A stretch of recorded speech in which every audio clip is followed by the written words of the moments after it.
नमस्कार, DD news पर आप देख रहे हैं हमारा विशेष बुलेटिन। मैं हूं लालचंद्र सिंह और मेरे साथ हैं मेरे सहयोगी शरद मुदगल, जो आपको सांकेतिक भाषा में समाचार बताएंगे। तो सबसे पहले हम शुरुआत कर लेते हैं हेडलाइंस से। तेलंगाना के सिकंदराबाद में अब से कुछ ही देर में पीएम मोदी विशाल चुनावी रैली को करेंगे संबोधित। अल्पसंख्यकों के लिए कांग्रेस की ओर से अलग घोषणा पत्र जारी करने की बीजेपी ने की आलोचना। उधर छत्तीसगढ़ में चुनावी सभा में राजनाथ सिंह ने भूपेश बघेल सरकार पर साधा निशाना।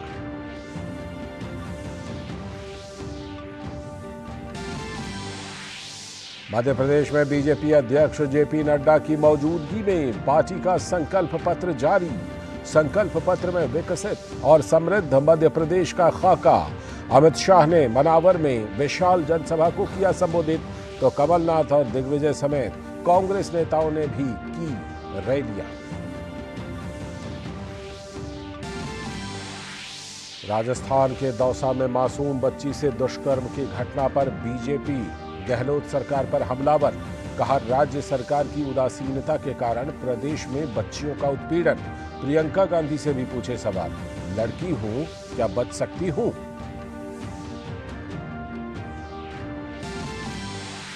राजस्थान में कांग्रेस को बड़ा झटका। पूर्व मंत्री राम गोपाल बैरवा और पूर्व विधायक अशोक तंवर समेत अनेक कांग्रेस नेताओं ने थामा बीजेपी का दामन। जयपुर में प्रदेश बीजेपी अध्यक्ष सीपी जोशी की मौजूदगी में हुए शामिल।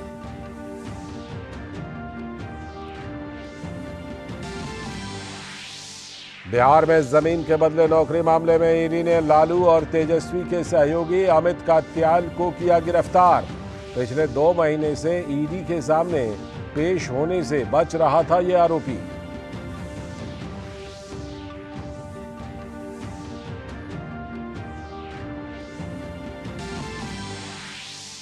आज कुछ ही देर बाद अयोध्या में बनेगा वर्ल्ड रिकॉर्ड।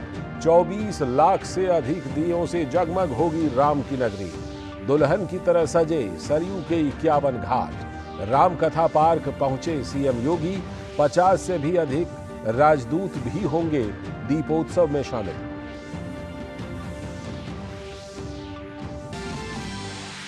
और इजरायल हमास के बीच संघर्ष जारी। इजरायली सेना ने 150 हमास आतंकवादियों को मार गिराया।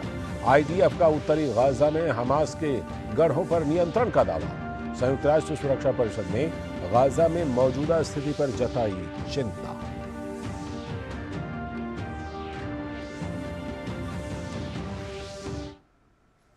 तो ये तो थी हेडलाइंस। अब देखते हैं खबरों को विस्तार से और सबसे पहले बात करेंगे 5 राज्यों के विधानसभा चुनाव की।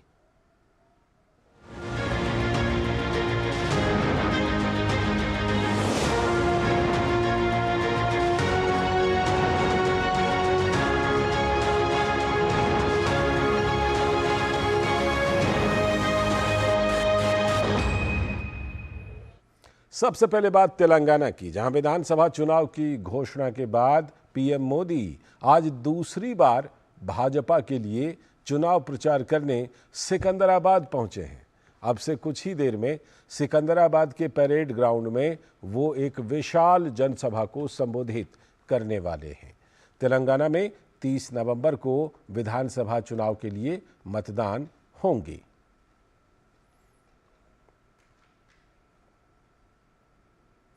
और अब बात मध्य प्रदेश की, जहां भाजपा के राष्ट्रीय अध्यक्ष जेपी नड्डा ने मध्य प्रदेश विधानसभा चुनाव 2023 के लिए भाजपा का संकल्प पत्र जारी कर दिया। इस दौरान मध्य प्रदेश के मुख्यमंत्री शिवराज सिंह चौहान भी मौजूद रहे। संकल्प पत्र में विकसित और समृद्ध मध्य प्रदेश का खाका जनता के सामने रखा गया है। अब बताते हैं कि इसमें क्या कुछ खास है। तो मध्य प्रदेश के लिए जारी भाजपा के संकल्प पत्र में महिलाओं, किसानों, आदिवासियों, छात्रों और बेरोजगार युवाओं के लिए कई बड़े वायदे किए गए हैं। इसमें वादा किया गया है कि 5 सालों तक गरीबों को मिलता रहेगा मुफ्त राशन।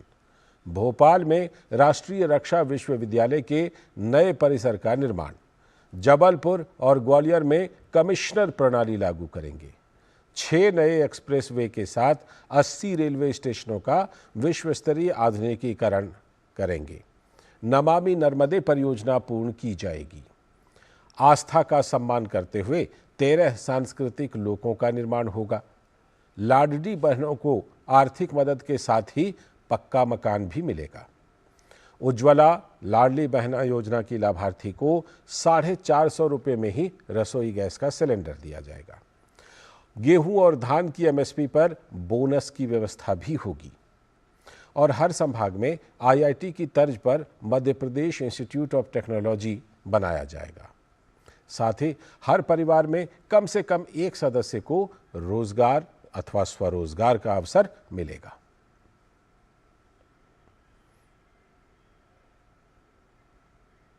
तो ये संकल्प पत्र की बड़ी बातें थी और इस मौके पर कार्यक्रम को संबोधित करते हुए भाजपा के राष्ट्रीय अध्यक्ष जेपी नड्डा ने कहा कि भाजपा अकेली ऐसी पार्टी है जिसने संकल्प पत्र को अपने रोड मैप का जरिया बनाया है और इसे जमीन पर उतारने का काम भी किया है। समय के साथ साथ मैनिफेस्टो, संकल्प पत्र, विजन डॉक्यूमेंट, इसकी महत्ता धीरे धीरे घटती गई है, क्योंकि राजनीतिक दलों ने पहले लुभाने का काम और बाद में भुलाने का काम किया है। वायदा करो और भूल जाओ और जनता को गुमराह करो। लेकिन भारतीय जनता पार्टी एक अकेली वैसी पार्टी है जिसने इस डॉक्यूमेंट को अपना, जिसे कहा जा सकता है कि रास्ता, रोड मैप का जरिया बनाया है। और इसके साथ ही भाजपा के राष्ट्रीय अध्यक्ष ने कहा कि प्रधानमंत्री नरेंद्र मोदी के नेतृत्व में देश का विकास तेजी से हो रहा है। भारतीय जनता पार्टी ने गरीबों के कल्याण के लिए कई अहम कदम उठाए हैं। हमारे प्राइम मिनिस्टर मोदी जी के सुपरविजन में चाहे एमपी का डेवलपमेंट हो, चाहे किसी और स्टेट का डेवलपमेंट हो, उसमें जो मूल बात होती है वो होती है गरीब कल्याण, और गरीब कल्याण के लिए एम्पावरमेंट ऑफ द पुअर। उसके लिए रिफॉर्म्स, ट्रांसफॉर्म एंड परफॉर्म। आप उसके लिए पॉलिसी में भी रिफॉर्म्स लाओ, कुछ चीजें बदलनी हो तो वो भी बदलो, और उसको अपने एक्टिविटी में लाओ। इस बात को हम हमेशा एम्फसाइज करते रहे। और केंद्रीय गृह मंत्री और बीजेपी के वरिष्ठ नेता अमित शाह ने मध्य प्रदेश के मनावर में एक विशाल जनसभा को संबोधित किया। अपने संबोधन में उन्होंने लोगों से एक बार फिर से शिवराज सिंह सरकार बनाने की अपील की। अमित शाह ने इस बार मध्य प्रदेश की जनता को बीजेपी सरकार को आशीर्वाद देकर 3 दिवाली मनाने की बात कही। अयोध्या में मंदिर निर्माण को लेकर अमित शाह ने कांग्रेस को निशाने पर भी दिया।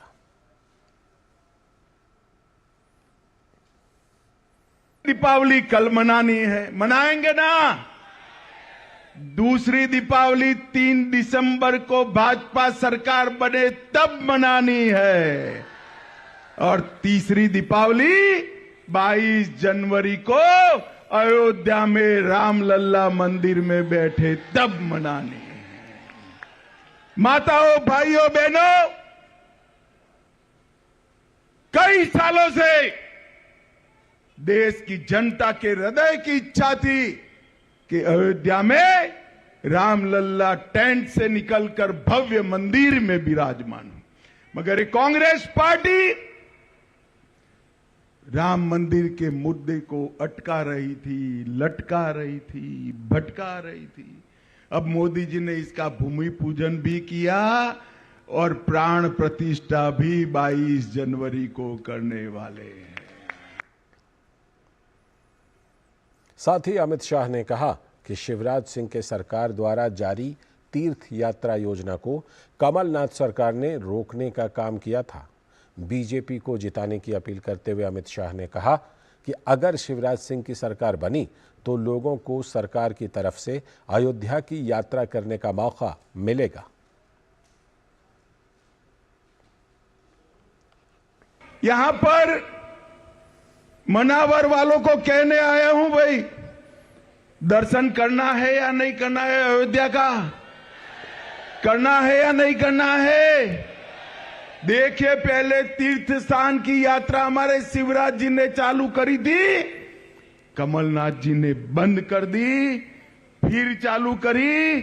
मैं आपको कहने आया हूं, कमल फूल की सरकार जब बनेगी सभी को बारी बारी अयोध्या का दर्शन कराने का काम हमारी सरकार करेगी।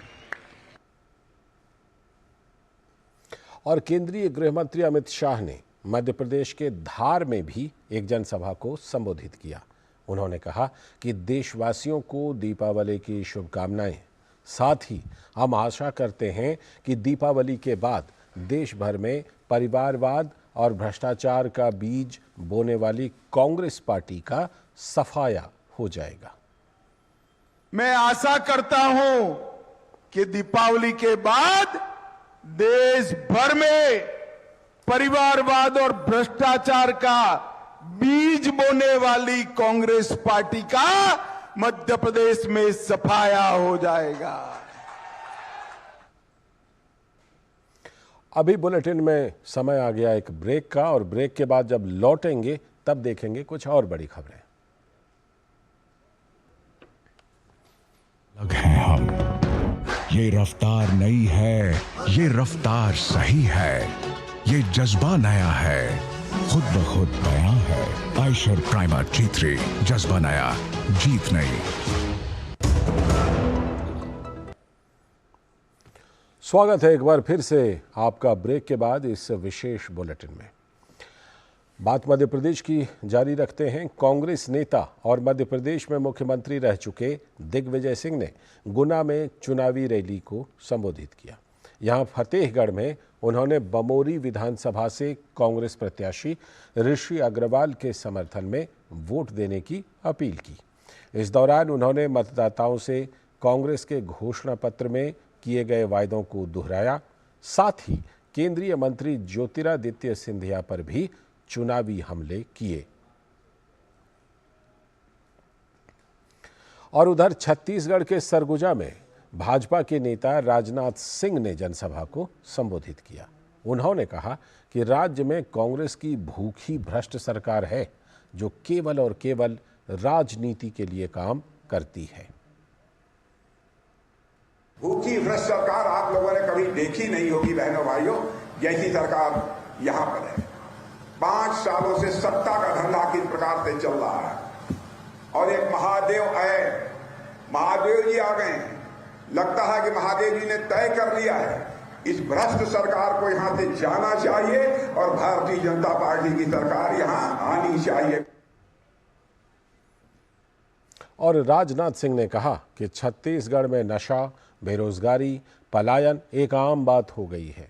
उन्होंने कहा कि कांग्रेस ने राज्य में अटल जी और पीएम मोदी का सपना साकार नहीं होने दिया और राज्य की जनता को अंधकार में धकेल दिया। लेकिन आज छत्तीसगढ़ कांग्रेस की नीयत और भ्रष्टाचार को समझ गई है, इसीलिए अब की बार राज्य में भाजपा की सरकार बनेगी। नशे का कारोबार भी यहां से तेजी से बढ़ रहा है। आम छत्तीसगढ़िया अपने को यहां पर पूरी तरह से असुरक्षित महसूस हो रहा है। सीधे लिए चलते हैं आपको तेलंगाना, जहां पर प्रधानमंत्री नरेंद्र मोदी रैली के लिए पहुंच गए। लड़ाई लड़ने वाले टीएन सदा लक्ष्मी जी और टीवी नारायण जी को श्रद्धापूर्वक याद कर रहा हूं। इन महान व्यक्तित्वों ने मादिगा समुदाय के हितों के लिए अपना जीवन खपाया है। मैं उन्हें नमन करता हूं। और मेरा छोटा भाई कृष्णा 30 साल से वन लाइफ वन मिशन आपके हकों के लिए लड़ाई लड़ रहा है। कृष्णा, आपको बहुत साथी मिले हैं लड़ने के लिए। आज एक साथी और जोड़ दो।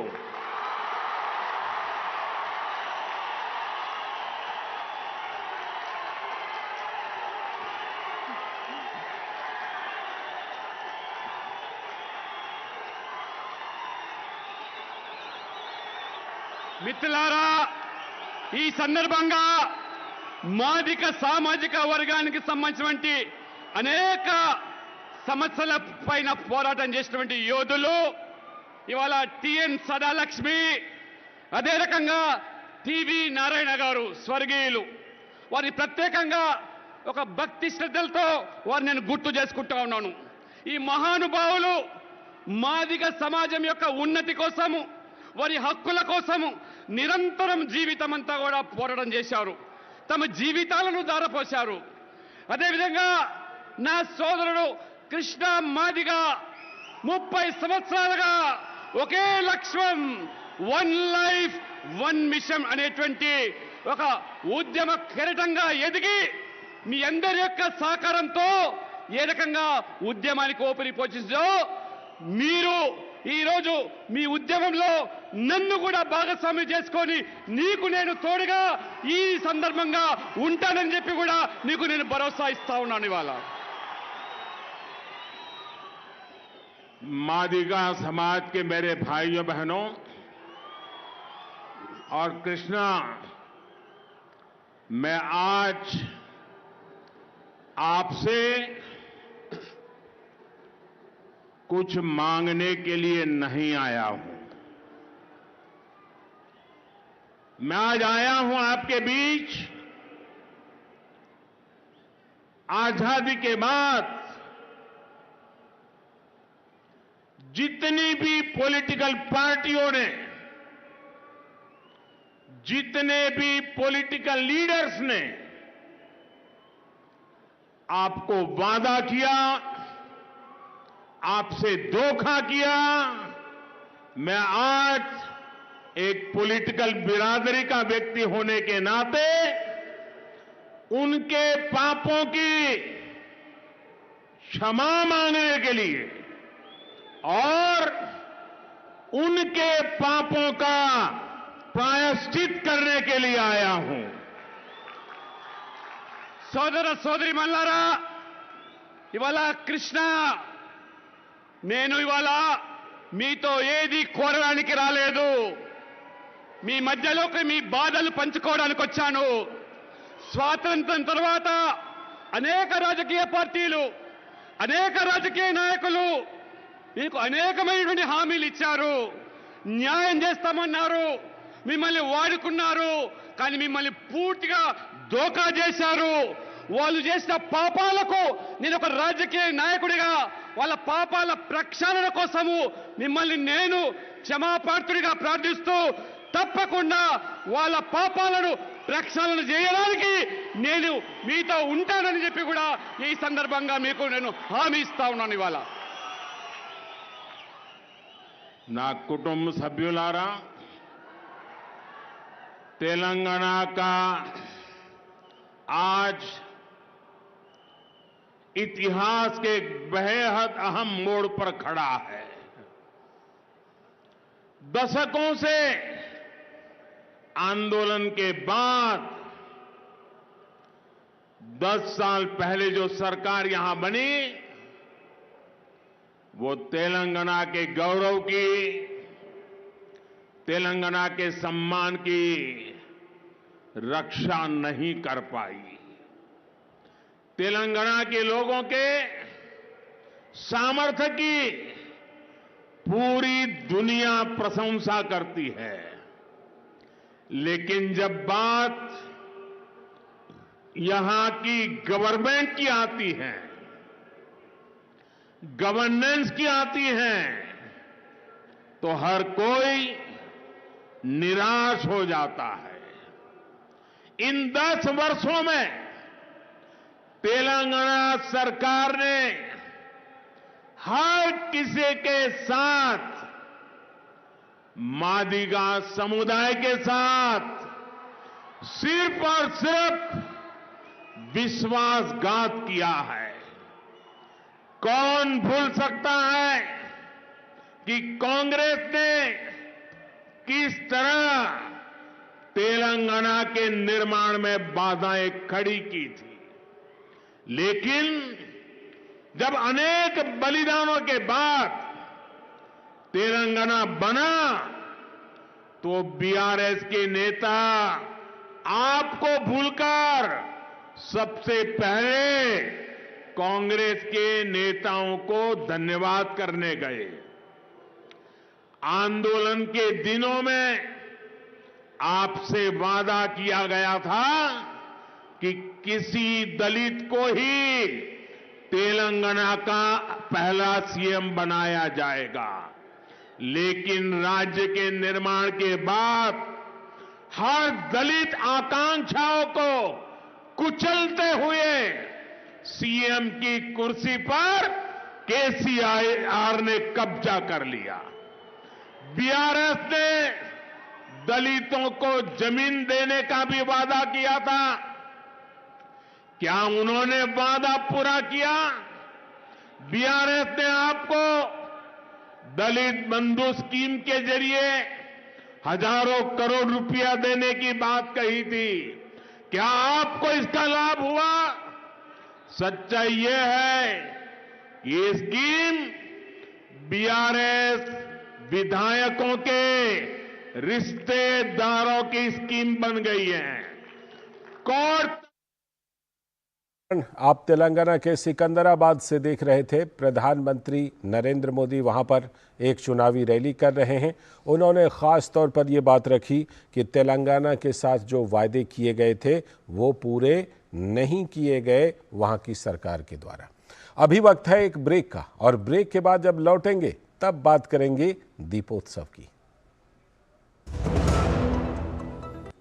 अलग हैं हम, ये रफ्तार नई है, ये रफ्तार सही है, ये जज्बा नया है, खुद ब खुद बयां है। आयशर प्राइमर G3, जज्बा नया, जीत नई।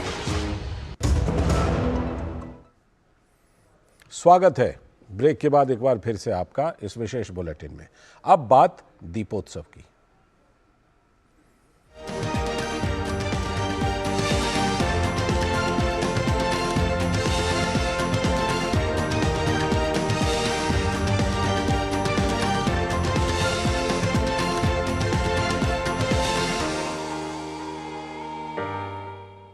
तो आप सभी दर्शकों को स्वच्छ दीपावली, शुभ दीपावली। उत्तर प्रदेश के मुख्यमंत्री योगी आदित्यनाथ अयोध्या के राम कथा पार्क पहुंचे, जहां उन्होंने राम लीला के कलाकारों राम, सीता, लक्ष्मण और हनुमान को तिलक लगाया। कार्यक्रम में राज्य की राज्यपाल आनंदीबेन पटेल सहित कई गणमान्य हस्तियों ने भाग लिया। दीपोत्सव में भाग लेने देश विदेश से बड़ी संख्या में लोग यहां पहुंच रहे हैं। इस बीच राम की नगरी अयोध्या दीपोत्सव के लिए पूरी तरह से तैयार है। हर साल की तरह इस साल भी एक नया रिकॉर्ड यहां पर बनने जा रहा है। दीपावली की पूर्व संध्या और प्रभु श्री राम के आगमन पर अभिनंदन के लिए सरयू तट के 51 घाटों पर 24 लाख से भी अधिक दिए जलाकर शहर को रोशन किया जाएगा। और अब से कुछ ही देर में जब दीपोत्सव होगा तो musical light and laser show से अयोध्या की मनमोहक झलकियां प्रस्तुत की जाएंगी। इसमें 3D holography, projection mapping, intelligent lighting, thematic gates, artistic installations, choreography, musical, green fire cracker show आकर्षण का केंद्र होंगे। इसके अलावा प्रदेश स्तर पर 21 रामलीला होंगी जो लगातार 3 दिनों तक संचालित होंगी।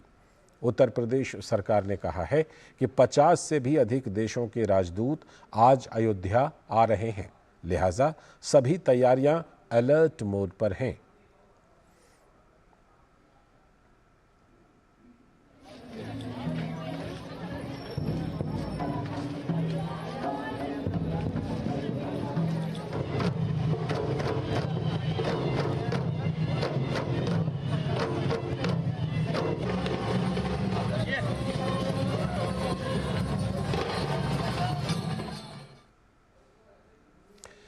आगे की कुछ बड़ी खबरें। एक बड़ी खबर राजस्थान से, जहां दौसा जिले में 4 साल की मासूम बच्ची के साथ दुष्कर्म की घटना ने मानवता को शर्मसार कर दिया है।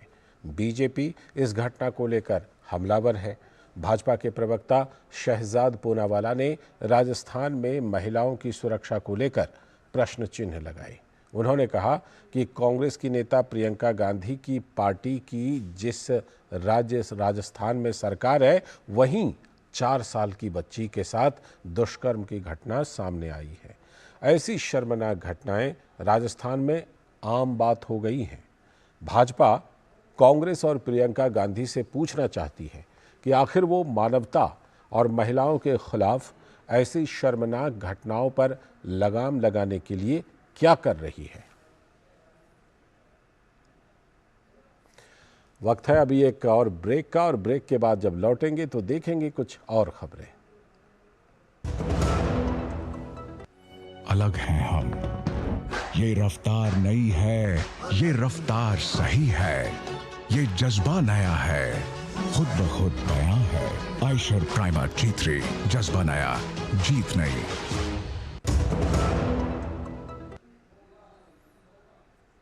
स्वागत है ब्रेक के बाद, और इस समय हम आपको सीधे अयोध्या लिए चलते हैं, जहां दीपोत्सव कार्यक्रम की शुरुआत हो चुकी है।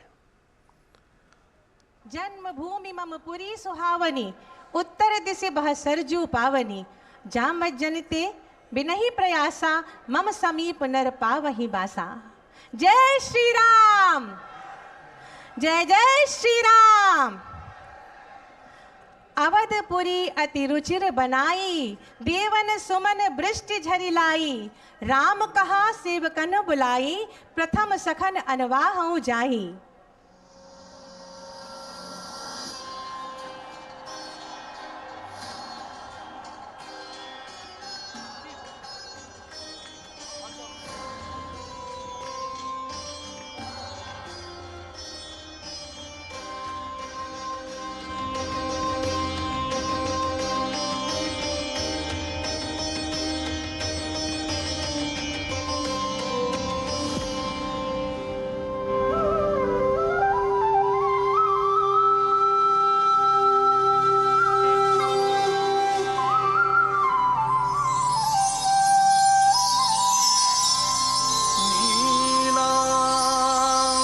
श्यामल कोमलांगम, सीता समारोपित वाम भागम। पाणो महासायक चारु चापम,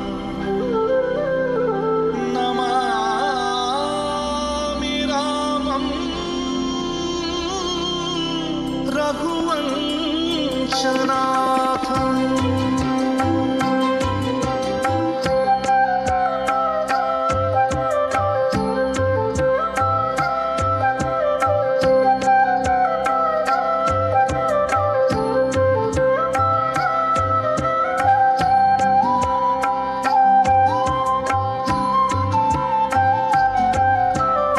अभी तो धूम बड़ी है भारी, बाल वृंद हर्षित नर नारी।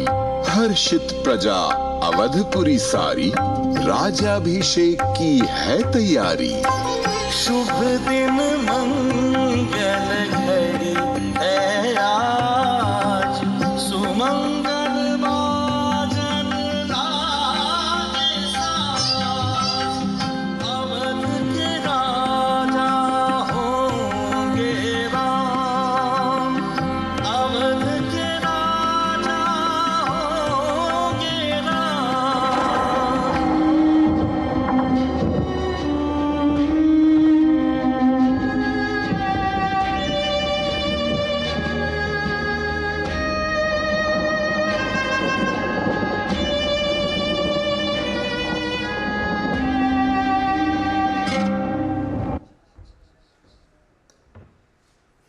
ये सीधा प्रसारण आप अयोध्या से देख रहे थे, जहां दीपोत्सव कार्यक्रम की शुरुआत हो रही है। हम आगे भी इसके बारे में आपको खबर दिखाते रहेंगे। फिलहाल इस विशेष बुलेटिन में इतना ही। मुझे और मेरे सहयोगी शरद मुदगल को फिलहाल के लिए दीजिए अनुमति। नमस्कार।